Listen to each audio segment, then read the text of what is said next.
বিভিন্ন সময়ে বিএনপি এবং অন্য অনেক দলের সাথে জামায়াতে ইসলামীর ঐক্য কিংবা জোট গঠনের নজির আছে রাজনৈতিক পরিমণ্ডল।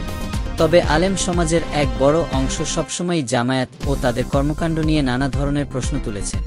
ইসলামী আন্দোলন সহ অপর ইসলামী দলগুলোর অবস্থান ছিল জামায়াতের বিপরীত মেরুতে। তবে রাজনৈতিক পট পরিবর্তনের পর অবস্থা বদলেছে। এখন ইসলামী দলগুলোকে নিয়ে একটি নির্বাচনী জোটের লক্ষ্যে জোর তৎপরতা শুরু করেছে বাংলাদেশ জামায়াতে ইসলামী। রাজনীতির মাঠে আওয়ামী লীগ শূন্য অবস্থাকে জামায়াতে ইসলামী দলগুলোর জন্য ঐক্যবদ্ধ হওয়ার একটি বড় সুযোগ হিসেবে দেখছেন কেউ কেউ। কিন্তু দেশের ইতিহাসে ইসলামী দলগুলোর জোট বেঁধে নির্বাচনে অংশ নেওয়ার কোনো নজির নেই।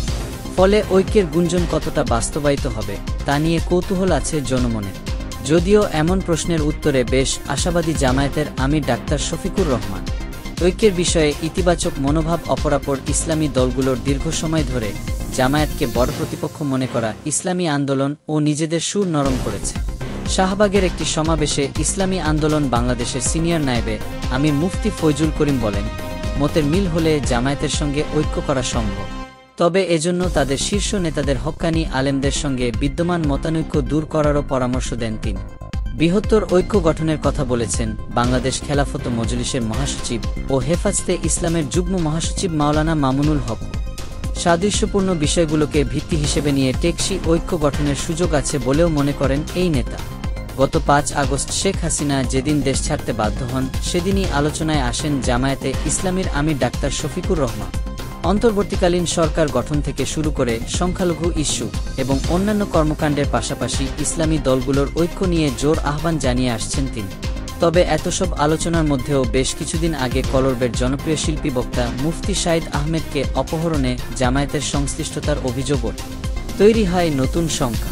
কয়েকদিন আগে সাঈদের সঙ্গে তার সৌজন্য সাক্ষাতের দৃশ্য দেখা গেছে।